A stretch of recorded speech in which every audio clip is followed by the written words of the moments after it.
发快递不给，好，我就小起来就给。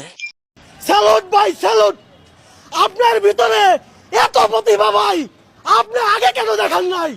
ইনশাআল্লাহ দোয়া করি আল্লাহ আপনাকে আরো উপরের দিকে নিয়ে যাক ভাই। আমি সবসময় তেল ব্যবহার করি।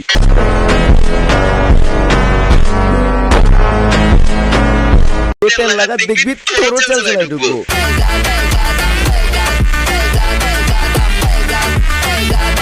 যিনি প্রায় ৩-৪ বছর ধরে টিকটকারদের পিছনে পড়ে আছে শুধু এটা বলে যে টিকটকাররা নাকি অশ্লীলতা ছড়ায়, তিনি হয়তো ভুলে গেছে ৭০% অশ্লীলতা তার ভিডিও ছড়ায়। হ্যালো ভাই ব্রাদার, ওয়েলকাম ব্যাক অ্যাগেন। তো কেমন আছো তোমরা? আশা করি ভালোই আছো। আল্লাহর রহমতে আমি অনেক ভালো আছি। আজকে যাকে নিয়ে কথা বলবো তিনি আর কেউ না, the one and only Omar on fire.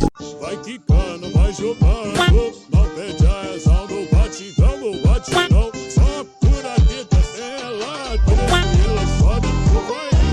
তিনি বাংলাদেশের ১ নাম্বার ইউটিউবার, যার ভিডিও কোন টপিক কোন লাইনে যায় তা আজ পর্যন্ত গুগলও বলতে পারে নাই। তার ভিডিও দেখলে মনে হয় এক্স্যাক্টলি এখানে কি শিখাতে চাচ্ছে সে। হ্যাঁ, মাঝে মধ্যে অন্যদের ভিডিও থেকে হালকা পাতলা ইন্সপিরেশন নেয়, নিবেই না কেন, দেশের ১ নাম্বার ইউটিউবার যেহেতু।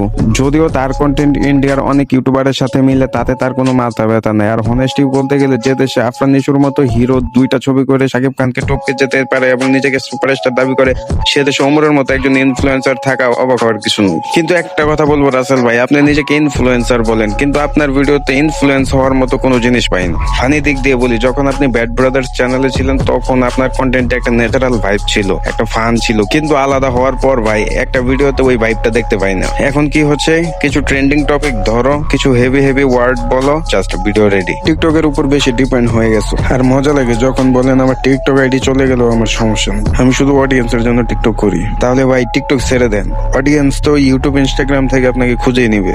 এন্ড অফ দ্য ডে সবাই পাবলিসিটি চায়, কিন্তু একটা জিনিস মনে রাখবেন, 14 মিলিয়ন ফলোয়ার হলে কেউ সিগমা মেল হয় না। হোয়াট এভার, আমি নিজেও তাকে ফলো করি, ইভেন সাবস্ক্রাইবও করে রাখছি। হেট করি না, চাই সে নিজের ভুলটা বুঝুক এবং আগের কোয়ালিটিতে ফিরে আসুক। টিকটকের চক্করে পড়ে তিনি তার নিজের ক্রিয়েটিভিটিটা ভুলে গেছে, অরিজিনাল কন্টেন্ট ভুলে গেছে। এই কন্টেন্টটা আলাদা একটা ফিল ছিল, এখন সেটা নাই।